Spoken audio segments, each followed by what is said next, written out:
بسم الله الرحمن الرحيم الحمد لله حمدا كثيرا طيبا مباركا فيه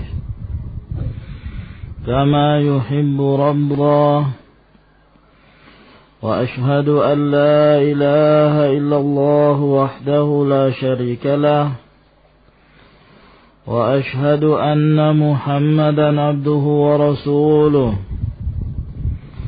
وصلى الله عليه وعلى آله وأصحابه وسلم تسليما كثيرا أما بعد قال شيخ الإسلام محمد بن عبد الوهاب رحمه الله الأصل الثالث معرفة نبيكم محمد صلى الله عليه وسلم وهو محمد بن عبد الله بن عبد المطلب ابن هاشم وهاشم من قريش وقريش من العرب والعرب من ذرية إسماعيل ابن إبراهيم الخليل عليه وعلى نبينا أفضل الصلاة والسلام وله من العمر 63 سنة منها 40 قبل النبوة و23 نبيا ورسولا. Dan Rasulullah sallallahu alaihi wasallam memiliki umur 63 tahun. Di antara umur tersebut, beliau mengalami 40 tahun masa sebelum kenabian, sebelum diangkat oleh Allah subhanahu wa ta'ala menjadi Rasul. Sedangkan 23 tahun beliau telah menjadi seorang nabi dan rasul. Nubbi'a bi Iqra wa ursila bil Muddathir, di mana beliau diangkat oleh Allah menjadi seorang nabi dengan turunnya firman Allah Iqra, yaitu suratul Alaq. Lalu diangkat oleh Allah menjadi seorang rasul bil Muddathir, dengan turunnya firman Allah, Ya ayyuhal muddathir qum fa'anzir. Wa baladuhu Makkah, dan negeri beliau adalah Mekah. Wa hajara ilal Madinah, lalu kemudian setelah itu beliau berhijrah ke Al-Madinatun Nabawiyah.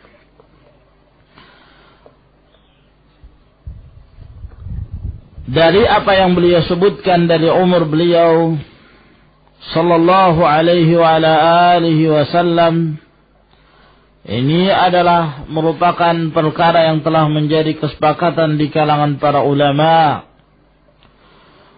dan tidak terjadi perselisihan bahwa beliau berumur 63 tahun, dilahirkan di tahun yang disebut Fil, tahun gajah. Naam, disebabkan karena pada tahun sebelum dilahirkannya Rasulullah sallallahu alaihi wasallam tersebut terjadi suatu kejadian yang menimpa kaum Nasara yang dikenal dengan pasukan gajahnya, yang dipimpin oleh seorang gubernurnya, yaitu Abraha, yang ketika melihat bahwa Ka'bah, Baitullah, itu sering didatangi oleh manusia dari berbagai penjuru, Abraha pun ingin menarik perhatian manusia untuk mendatangi Yaman, mendatangi Sana'a, maka dibangunlah di sana Ka'bah tandingan. Namun ketika dia membangun Ka'bah tandingan tersebut, maka ada seseorang yang buang air di tempat tersebut yang menyebabkan dia marah dan bertekad untuk menghancurkan Ka'bah yang telah dibangun oleh Ibrahim Khalilullah alaihi salatu wassalam. Maka berangkatlah, singkat cerita, mereka berangkat dengan puluhan ribu pasukan. Dan di antara mereka ada yang dengan menggunakan dengan berkendaraan gajah, mereka berangkat menuju ke Ka'bah Al-Haram. Sedangkan Abraha sendiri menggunakan gajah yang terbesar.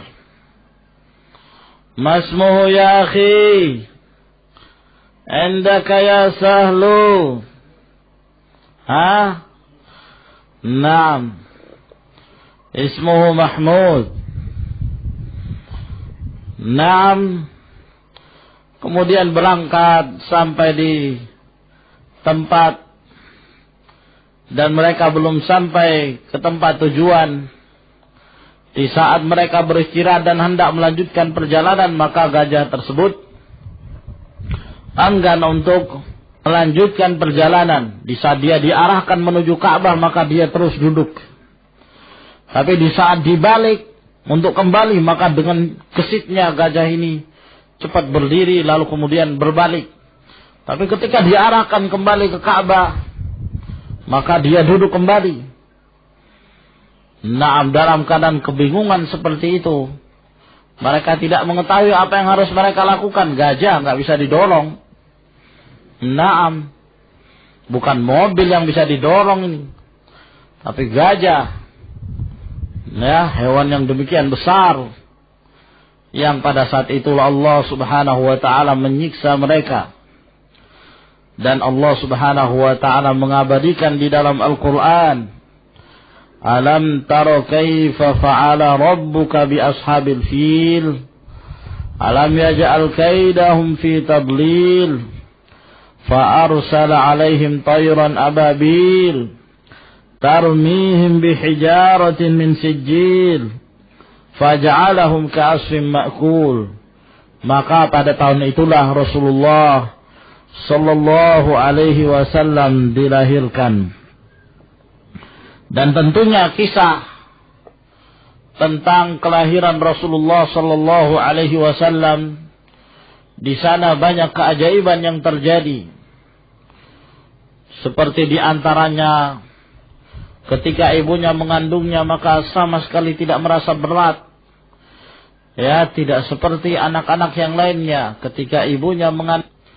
Dan demikian pula di saat beliau masih dalam keadaan usia kecil, kejadian-kejadian yang aneh yang dialami oleh Halimah Sa'diyah, ibu susuan Rasulullah sallallahu alaihi wasallam, yang demikian telah disebutkan di dalam kitab-kitab sejarah.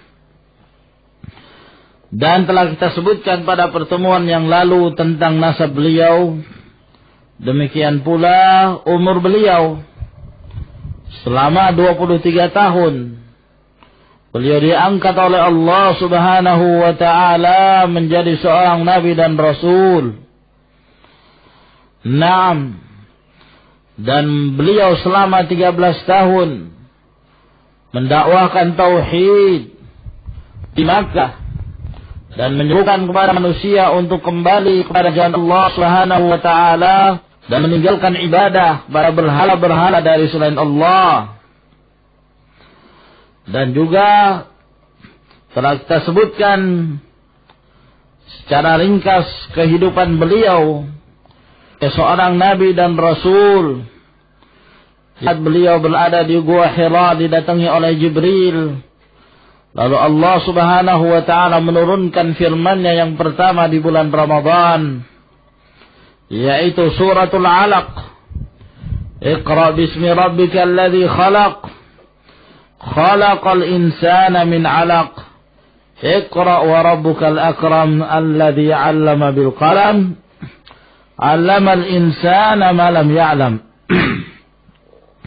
Kemudian berkata Ibnu Utsaimin rahimahullah, ar-rabi', yang keempat, bimadza kana nabiyyan wa rasula, kapan beliau diangkat menjadi seorang nabi dan menjadi seorang rasul.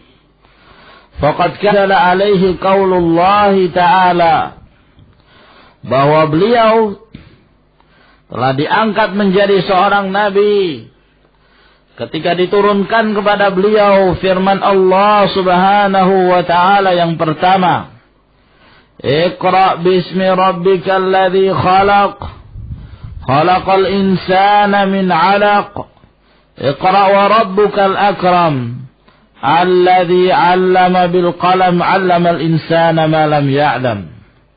Dan surah ini merupakan yang pertama yang diturunkan oleh Allah subhanahu wa ta'ala. Thumma kana rasulan hina nazala alaihi qawluhu ta'ala. Kemudian Allah subhanahu wa ta'ala mengangkatnya menjadi seorang rasul.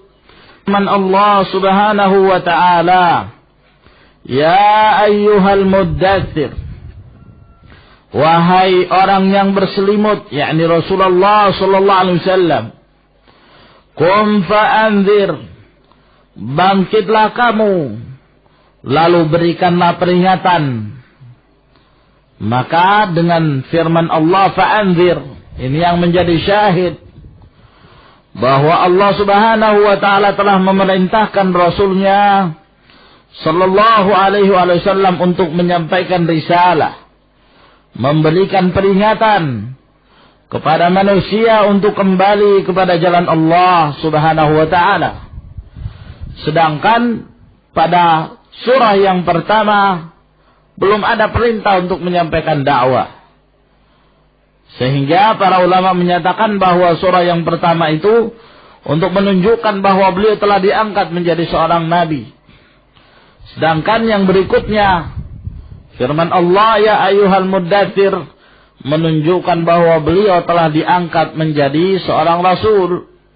Dan tentunya pendapat ini, ikhwani fiddin azakumullah, itu kembali kepada pengertian dan perbedaan antara definisi nabi dan rasul. Sebab yang masyhur yang disebutkan oleh para ulama bahwa yang dimaksud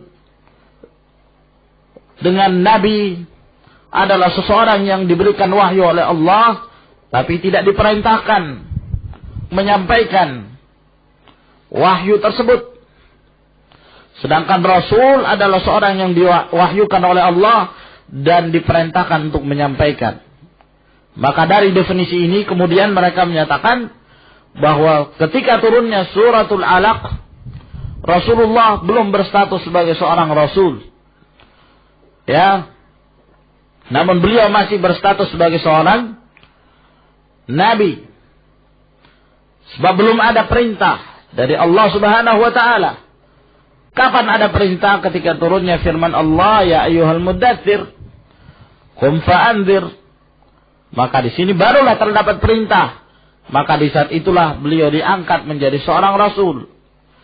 Namun sebagian dari para ulama ada yang menyebutkan bahwa dengan turunnya suratul Alaq beliau telah diangkat oleh Allah subhanahu wa ta'ala menjadi seorang nabi sekaligus menjadi seorang rasul. Na'am.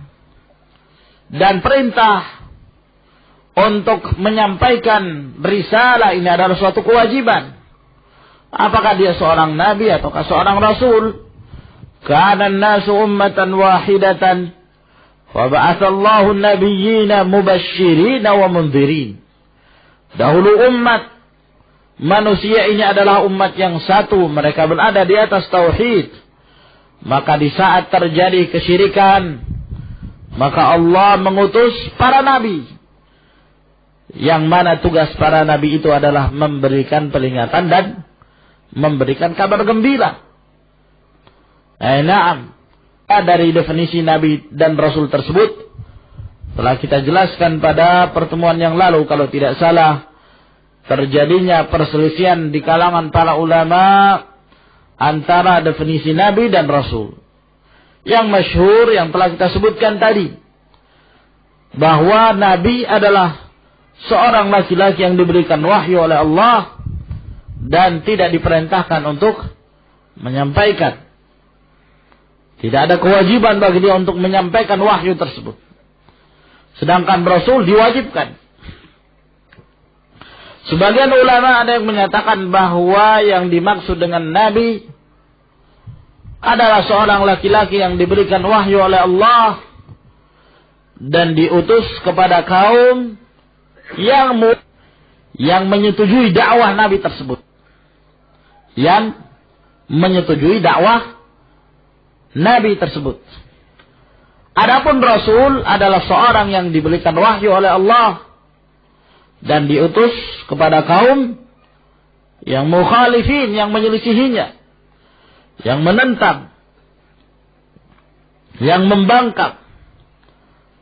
Dan definisi ini dikuatkan oleh Syekh Shalih bin Abdul Aziz Al-Syekh. Sebagian dari kalangan para ulama ada yang menyatakan bahwa Nabi adalah seseorang yang diberikan wahyu oleh Allah dan diutus untuk melanjutkan syariat sebelumnya. Untuk melanjutkan syariat sebelumnya, tidak membawa syariat yang baru. Adapun apabila dia membawa syariat yang baru, maka dia adalah seorang rasul. Maka dia adalah seorang rasul. Nabi sallallahu alaihi wasallam menyatakan, kanat banu Israel tasusuhumul anbiya, kullama halaka nabi khalafahu nabi. Adalah banu Israel silih berganti para nabi mendatangi mereka. Setiap meninggal seorang nabi maka diganti oleh nabi yang lain. Naam. Dan mereka tetap berhukum dengan hukum Taurat. Di saat yang diutus itu adalah seorang nabi, mereka melanjutkan syariat sebelumnya, yaitu berhukum dengan kitab Taurat. Demikian pula Injil yang diberikan pada Nabi Isa alaihissalam. Maka nabi-nabi setelahnya mereka pun berhukum dengan Injil. Naam. Dan ta'rif ini dikuatkan oleh Syekh Muhammad bin Shalih Al-Utsaimin rahimahullah. Demikian pula Syekh Naam. Man hadha ya ikhwan? Sahibu syarh al-usul al-thalatha.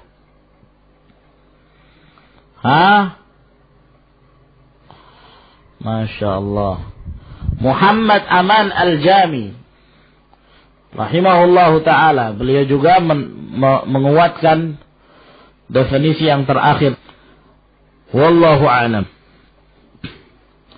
Allah subhanahu wa ta'ala berfirman, ya ayyuhal muddathir, qum fa'anzir, bangkit dan berikanlah peringatan. Wa rabbaka fakabbir, pada Rabbmu besarkanlah. Wa thiyabaka fatahhir, dan pakaianmu sucikanlah. Warrujza fahjur, dan berhala tinggalkanlah. Patung-patung berhala-berhala dari selain Allah. Wala tamnun tastakthir, jangan kamu memberi sesuatu dengan mengharapkan lebih banyak. Wa li rabbika fasbir, dan kepada Rabbmu hendaklah engkau bersabar.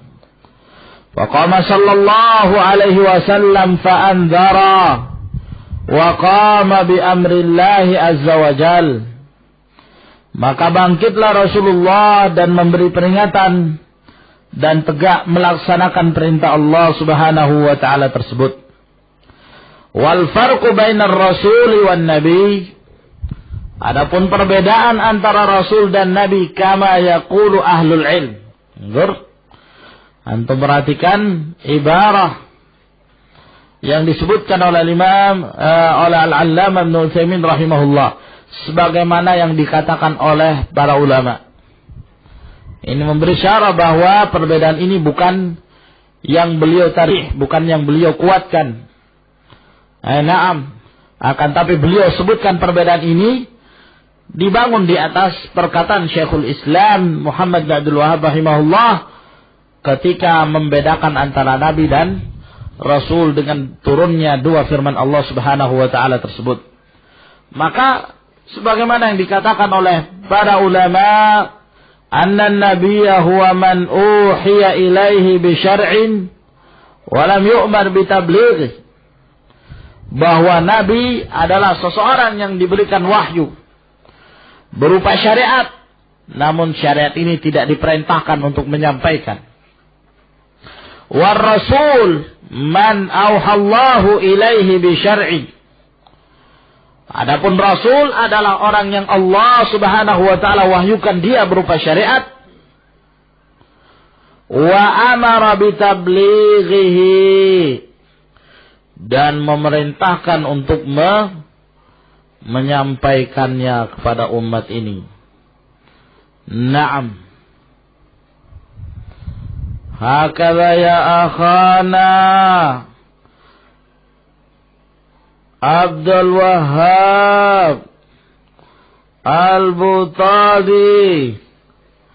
Naam faltakum. Kum. Hadha ya ikhwanana rajulun uhiya ilaihi binaumin walam yara syai'a. Naam. Dan diperintahkan untuk menyampaikan. Dzaka na'imun aidan. Itu. Man hadha? Tak kira tidur.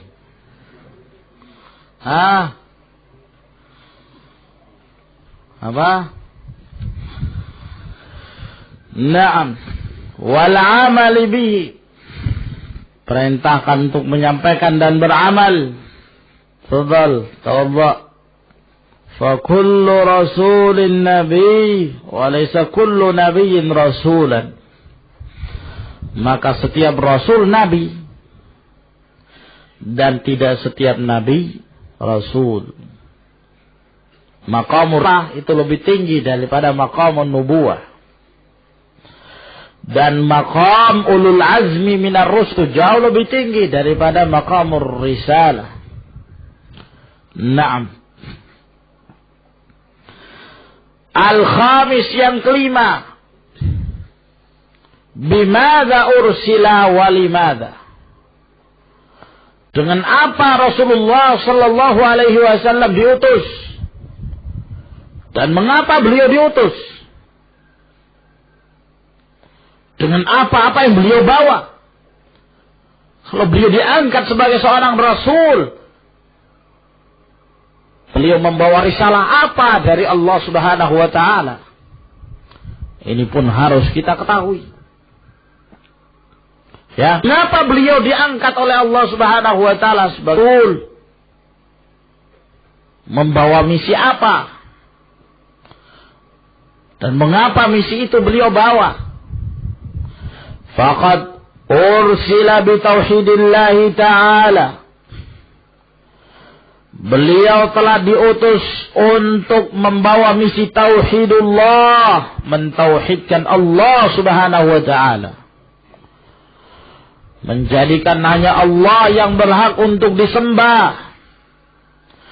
Wa syariatihil mutadamminati, dan beliau pun diutus oleh Allah dengan membawa misi syariatnya yang mengandung li fi'lil ma'muri wa tarkil mahdhur. Mengandung perintah untuk mengerjakan apa yang diperintahkan Allah dan meninggalkan apa saja yang dilarang oleh Allah Subhanahu wa taala.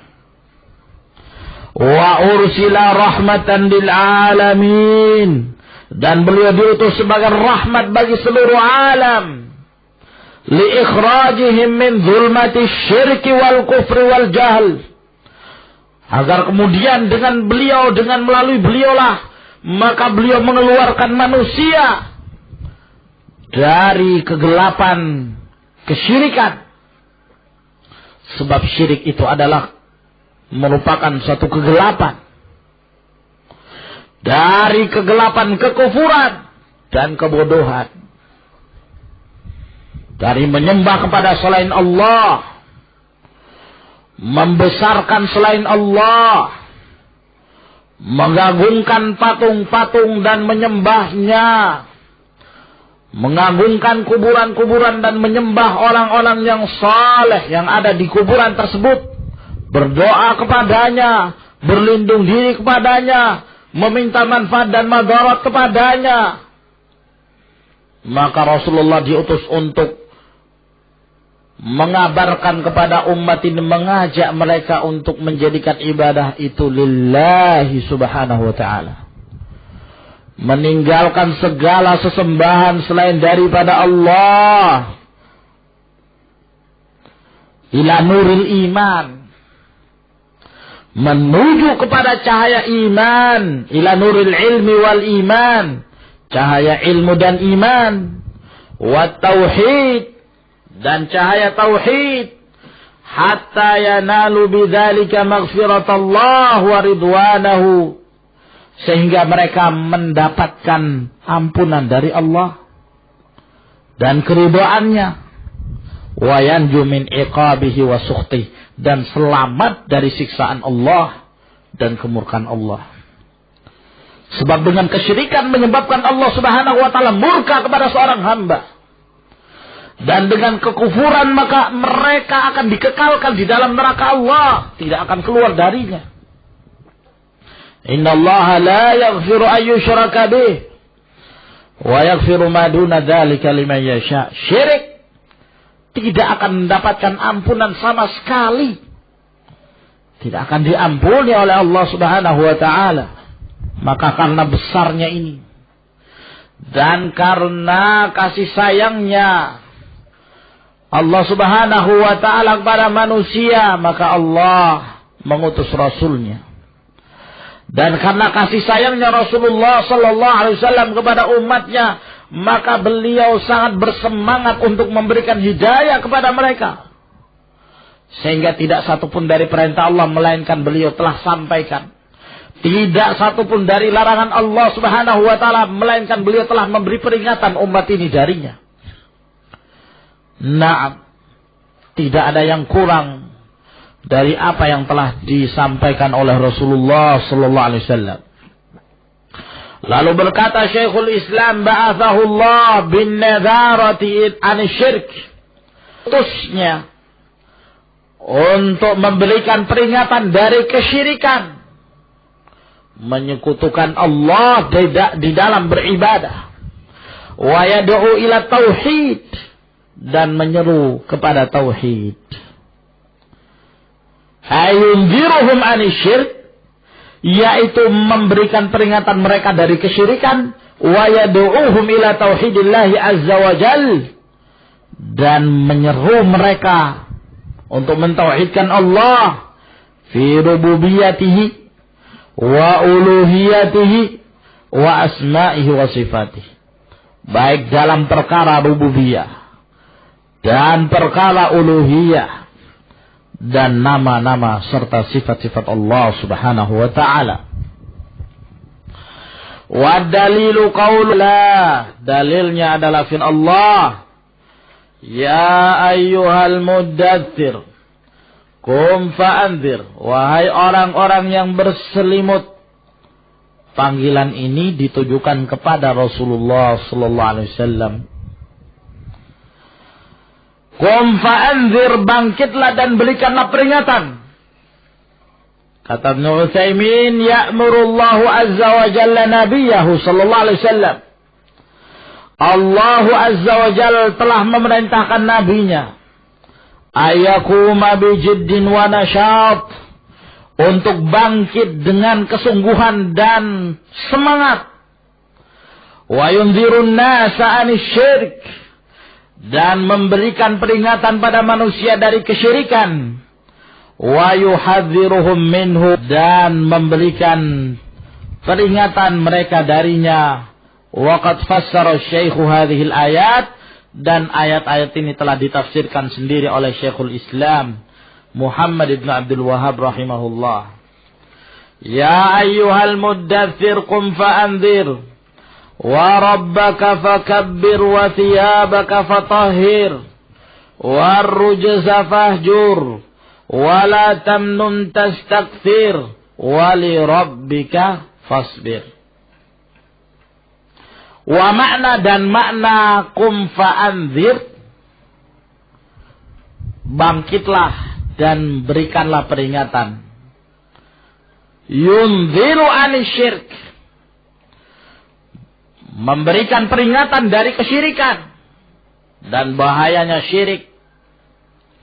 Wa yad'u ila tauhid, dan menyeru kepada tauhid. Ini tujuan utama diutusnya Rasul itu. Oleh karena itu, di saat kita berdakwah, kita harus memperhatikan skala prioritas. Al-aulawiyatu fid da'wah ila Allah subhanahu wa ta'ala. Kita dahulukan yang terpenting yang dibutuhkan oleh umat ini. Di saat kita melihat umat ini semakin banyak dari mereka yang tidak mengerti tentang tauhid, dan banyak dari mereka yang jahil tentang tauhid, sehingga menyebabkan mereka terjerumus ke dalam kesyirikan dan kekufuran, maka wajib bagi kita untuk menjelaskan perkara ini kepada mereka, memberikan peringatan dari syirik, wa yad'u ila tauhid, lalu menyeru kepada tauhid. Perhatikan ya, Asy-Syaikh rahimahullah lebih mendahulukan memberikan peringatan dari syirik. Tinggalkan kesyirikan dulu, baru setelah itu diisi dengan tauhid. Allah subhanahu wa ta'ala berfirman, la ikraha fid din, qad tabayyana ar-rusydu minal ghayy, faman yakfur bitaghuti wa yu'min billah. Mengingkari taghut, terlebih dahulu kamu ingkar, lalu setelah itu kamu beriman kepada Allah subhanahu wa ta'ala. Inilah yang disebut oleh para ulama khliyah qabla tahliyah. At-takhliyatu thumma tahliyah. At-takhliyah yaitu mengosongkan diri dari berbagai penyakit-penyakit hati. Kosongkan diri kita ya dari berbagai penyakit syirik, penyakit kufur, penyakit bid'ah, khurafat, dan yang lainnya. Kosongkan. Tsumma tahliyah, kemudian menghiasi diri kita dengan tauhid. Hiasi diri kita dengan iman, wa taqwa, wahdah, atau dengan istilah yang dipopulerkan oleh Al-Allamah Muhammad Nasiruddin Al-Albani, at-tasfiyatu wa tarbiyah. Tasfiyah, pembersihan ya dari syirik, bid'ah dan seterusnya, wa tarbiyah, lalu mendidik mereka dengan tauhid, sunnah, wa tiba'us sunnah, wal i'tisamu biha. Nah, dan dua faedah ini maknanya sama. At-takhliyah qabla tahliyah atau at-tasfiyatu wat tarbiyah. Wa rabbaka fakabbir, kepada Rabbmu kamu agungkan. Ai azimhu bitauhid, yaitu agungkanlah Allah. Wa thiyabaka fatah, dan pakaianmu hendaklah engkau sucikan, yaitu tahhir a'malaka anisyirk, sucikan amalan-amalan kamu dari kesyirikan. Jadi bukan hanya sekedar pengagungan tauhid saja, Kamu bertauhid kepada Allah dan kamu harus berlepas diri dari kesyirikan dan para pelakunya. Sebab walaupun kamu bertauhid tapi kamu tidak melepaskan diri dari asyirik wa ahlihi, lam takun muwahhidan. Kamu belumlah dikatakan sebagai seorang muwahhid. Warrujaza fahjur, dan ar-rujaz ay al-asnam, patung-patung. Fahjur, maka tinggalkanlah. Wahajruha tarkuha, meninggalkannya. Wal bara'atu minha wa ahliha, dan berlepas diri dari patung-patung tersebut dan para penyembah patung-patung tersebut. Wallahu a'lamu bis-shawab. Ila huna tafaddalu hafizakumullah.